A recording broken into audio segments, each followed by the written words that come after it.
அனைவருக்கும் வணக்கம். 11th new Tamil book இயல் 1 கவிதை பேழை நன்னூல் பாயிரம். நூலை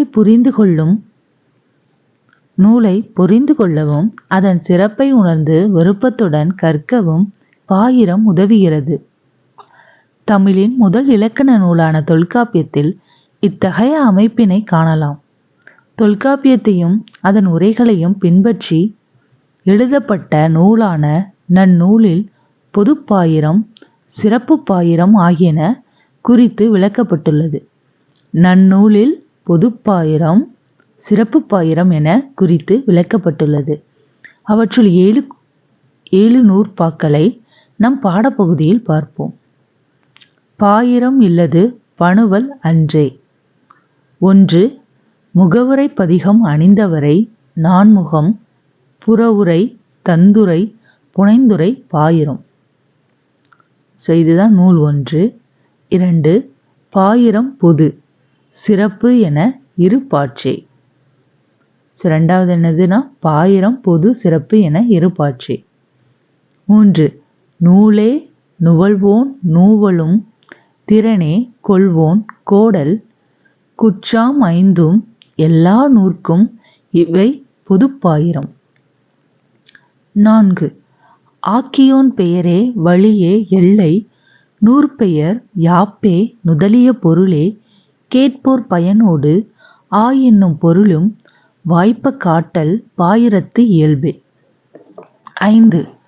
காலம் கலனே காரணம் என்று இம்மூவகை ஏற்றி மொழினரும் உளரே. 6. ஆயிரம் முகத்தான் அகன்றது ஆயினும் பாயிரம் இல்லது பணுவல் அன்றே. 7. மாடக்குச் சித்திரமும் மாநகர்க்கு கோபுரமும் ஆடமை தோள் நல்லார்க்கு அணியும்போல் நாடிமுன் ஐதுரையா நின்ற அணிந்துரையை எண்ணூர்க்கும் பெய்துரையா வைத்தார் பெரிது. பவணந்தி முனிவர். பாயிரம் அறிமுகம்.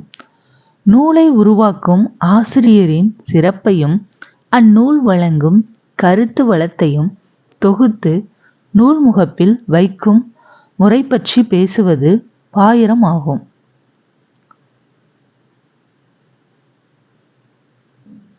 நன்னூல் முதல் பதிப்பு 1834 முகப்பு பக்கம். இந்த இமேஜ் நன்னூல் முதல் பதிப்போட ஃபர்ஸ்ட் பேஜ் 1834ஆம் ஆண்டு.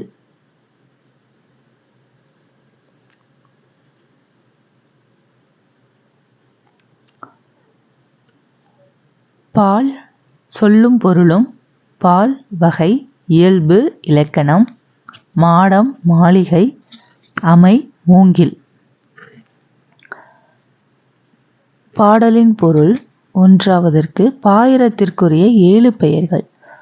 முகவுரை நூலுக்கு முன் சொல்லப்படுவது. முகவுரைங்கிறது நம்ம நூலுக்கு முன்னாடி சொல்றது. பதிகம் 5 பொதுவும் 11 சிறப்புமாகிய பல வகை பொருட்களையும் தொகுத்து சொல்லுவது. 3. அணிந்துரை புனைந்துரை.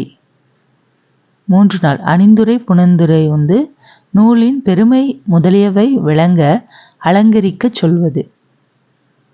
அடுத்து நான்முகம் நூலுக்கு முகம் போல முற்பட்டிருப்பது. அடுத்து புறவுரை நூலில் சொல்லிய பொருள் அல்லாதவற்றை நூலின் புறத்திலே சொல்லுவது.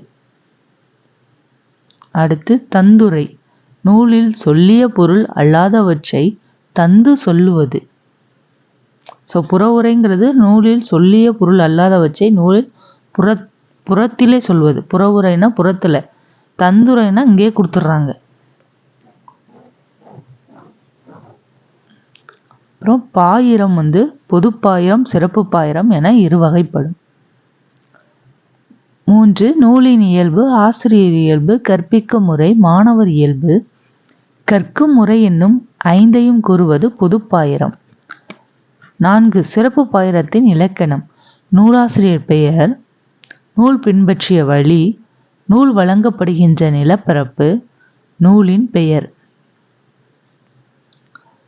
நூலின் பெயர் தொகை, வகை, விரி என்பவற்றுள் இன்னதில் இயற்றப்பட்டது என்னும் யாப்பு.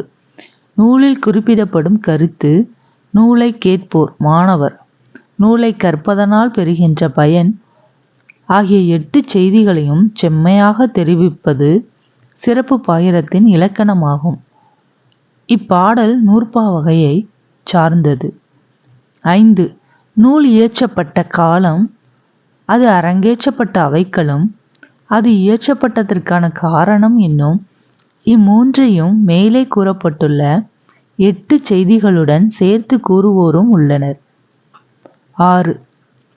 1000 முகத்தை பெற்றது போன்று பல்வேறு துறை செய்திகளை விரிவாக கூறினாலும் பாயிரம் இல்லையேல் அது சிறந்த நூலாக மதிக்கப்படாது. இவங்க தான் பவணந்தி முனிவர். 7.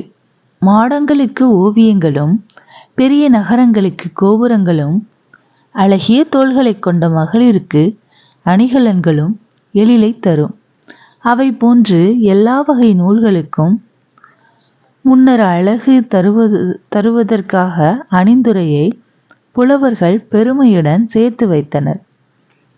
இலக்கண குறிப்பு: காட்டல், கோடல், தொழிற்பெயர்கள் ஐந்தும் முற்றுமை, கேட்போர் வினையாளனையும் பெயர், மாநகர் ஒரு சொற்றொடர். பகுபத உறுப்பிலக்கணம்: வைத்தார், வை கூட்டல் இத்து கூட்டல் இத்து கூட்டலார், வை பகுதி, இச்சந்தி, இத்திறந்த கால இடைநிலை, ஆர் பலர்பால் வினைமுற்று விகுதி. புணர்ச்சி விதி: அணிந்துரை, அணிந்து கூட்டல் உரை, உயிர்வரின் உக்குரல் மெய்விட்டோடும், அணிந்து கூட்டல் உரை, உடல் மேல் உயிர் வந்து ஒன்றுவது இயல்பே, அணிந்துரை. பொதுச்சிறப்பு: பொது கூட்டல் சிறப்பு, இயல்பினும் விதியினும் நின்ற உயிர்முன் கசதப மிகும் பொதுச்சிறப்பு. நூல்வெளி: நன்னூல் தொல்காப்பியத்தை முதல் நூலாக கொண்ட வழிநூல் ஆகும். இது பொ.ஆ. 13ஆம் நூற்றாண்டில் பவணந்தி முனிவரால் எழுதப்பட்ட தமிழ் இலக்கண நூலாகும். இந்நூல் எழுத்ததிகாரம், சொல்லதிகாரம் என 2 அதிகாரங்களாக பகுக்கப்பட்டுள்ளது.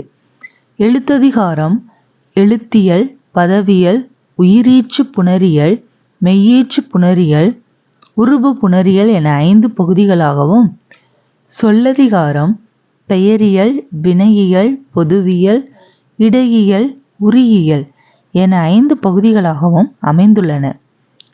சீயகங்கன் என்ற சிற்றரசர் கேட்டுக்கொண்டதால் பவணந்தி முனிவர் நன்னூலை இயற்றினார் என பாயிரம் குறிப்பிடுகிறது. சீயகங்கன் என்ற சிற்றரசர் கேட்டுக்கொண்டதால் பவணந்தி முனிவர் நன்னூலை இயற்றினார் என பாயிரம் குறிப்பிடுகிறது. ஈரோடு மாவட்டம் மேட்டுப்புதூர் என்ற ஊரில் 8ஆம் தீர்த்தங்கரரான சந்திரபிரபாவின் கோவில் உள்ளது. இங்கே பவணந்தியாரின் உருவச்சிற்பம் இன்றும் உள்ளது. பவணந்தியாரோட உருவச்சிற்பம் எங்க இருக்குன்னா, ஈரோடு மாவட்டம் மேட்டுப்புதூர் என்ற ஊரில் 8ஆம் தீர்த்தங்கரான சந்திரபிரபாவின் கோவில் உள்ளது. அங்கதான் இவரோட உருவச்சிற்பமும் இருக்கிறது. நன்றி.